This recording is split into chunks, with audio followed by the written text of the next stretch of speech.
Afinal, quem tem direito à herança? A partir de agora, a doutora Salo, especialista em direito de família e sucessões, esclarece tudo sobre o assunto.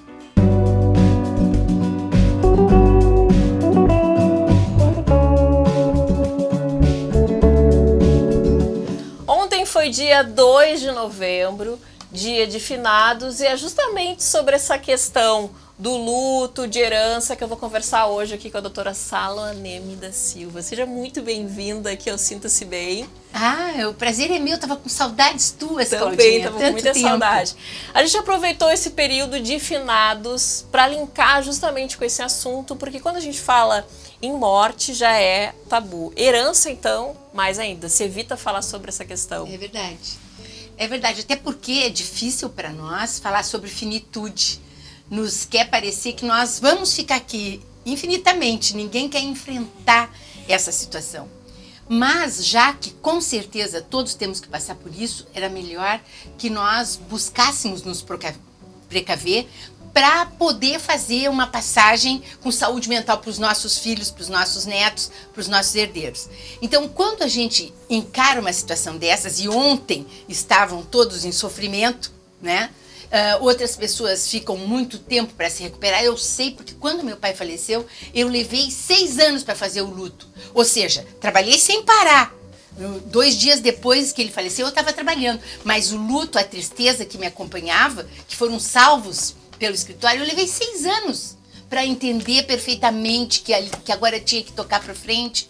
Então, eu sei como dói quando tu tens um vínculo bastante estreito com alguém.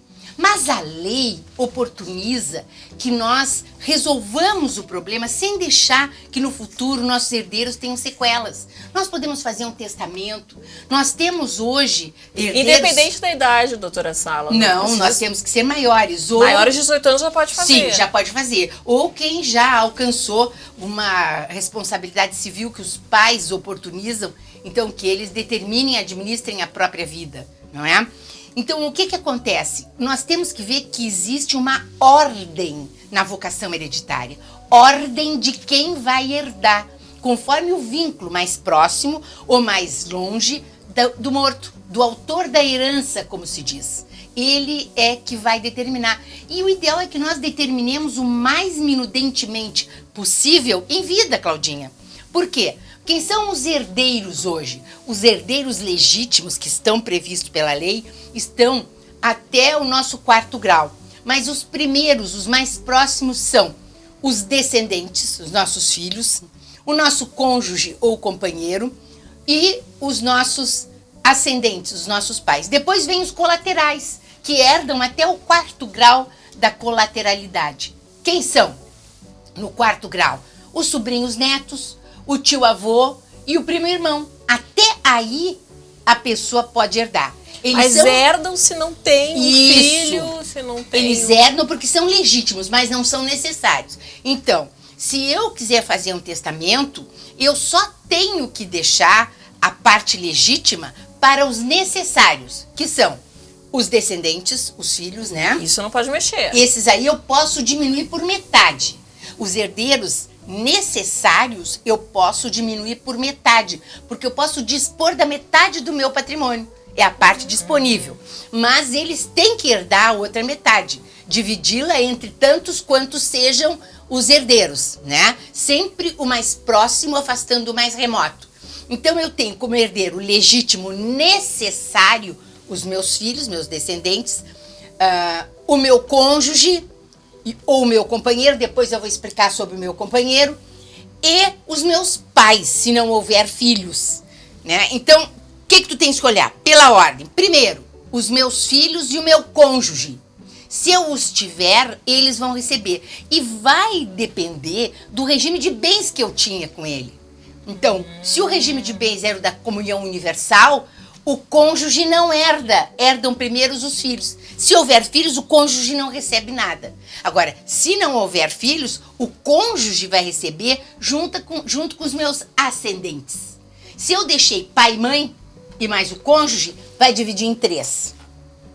Se eu deixei, partes iguais. Sim. Se eu deixei um dos meus genitores e o cônjuge, vai dividir metade para cada um. Isso é muito importante. E o companheiro? Eu toquei no nome dele? Porque ele Super comum hoje em dia. muito comum. Ele é herdeiro legítimo. A lei prevê que ele receba. A lei só não o torna necessário, por enquanto. Um adendo, independente do tempo que esteja com esse companheiro... Vai ou ter que ser não? provado, querida, muito bem colocado por ti. Eu vou ter que provar a união estável. Então, quando se abre a sucessão, abre-se com a morte do decujus, né? Morreu o homem, tornou-se decujus, abriu-se a sucessão. Abrindo-se a sucessão, então vai se ver pela ordem da vocação hereditária quem herda. O cônjuge hoje tem um papel primordial, porque ele vai concorrer com os nossos filhos ou com os nossos pais, ou vai ser o único herdeiro. Porque quando chegar nos nossos colaterais, irmãos, etc., todos são preteridos. Em primeiro lugar está o nosso cônjuge. Se ele é casado contigo em comunhão parcial, que a maioria dos casamentos hoje é regido por esse regime da comunhão parcial, ele vai receber a metade dele, que não é herança, é a meação dele, o direito que ele tem, a metade do patrimônio adquirido na constância da união. E ele será herdeiro dos bens particulares. Então, a Claudinha casou com o Heitor, mas antes ela já tinha um patrimônio.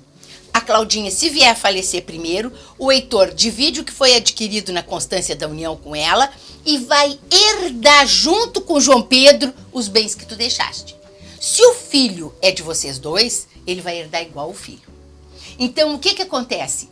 O companheiro é que vocês têm que atilar para isso. O que acontece? Se eu não quiser que o meu companheiro herde, se eu quiser deixar o meu patrimônio para os meus filhos somente, então eu faço um testamento dizendo que a parte disponível eu deixo para os meus filhos e a outra parte os meus filhos vão dividir com o meu companheiro. Então, isso tudo tem que ser cuidado. É muito importante que nós tenhamos um testamento. Aqui no escritório, todos os advogados têm testamento.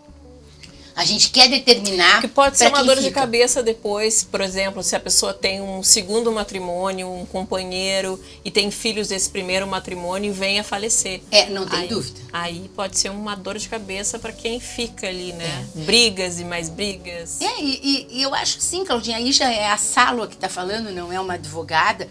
A gente tendo filhos tem que procurar preservá-los, né? De terem que dividir um patrimônio de maneira que nós não queríamos. Quer dizer, se eu tenho um companheiro, tenho os meus filhos, morro sem ter feito o testamento, aí ele vai fazer às vezes do herdeiro necessário, ele vai herdar com os meus filhos. Será que é isso que eu quereria?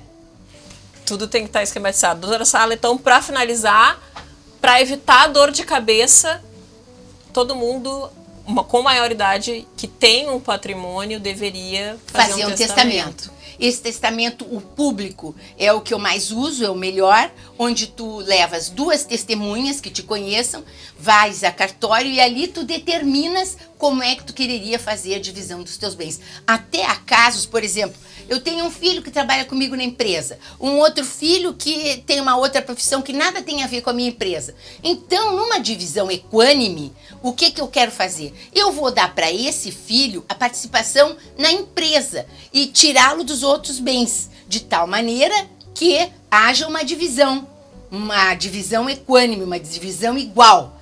Mas eu também posso, se a minha empresa vale muito mais, dizer este filho vai ficar com a empresa e com a parte disponível dos meus bens. Ou seja, a parte que eu dou para quem quiser, que é a minha metade. Doutora Sala, adorei. Muito obrigada pelos esclarecimentos. O prazer foi meu de ter aqui, Claudinha. Tava com saudades tuas. Também.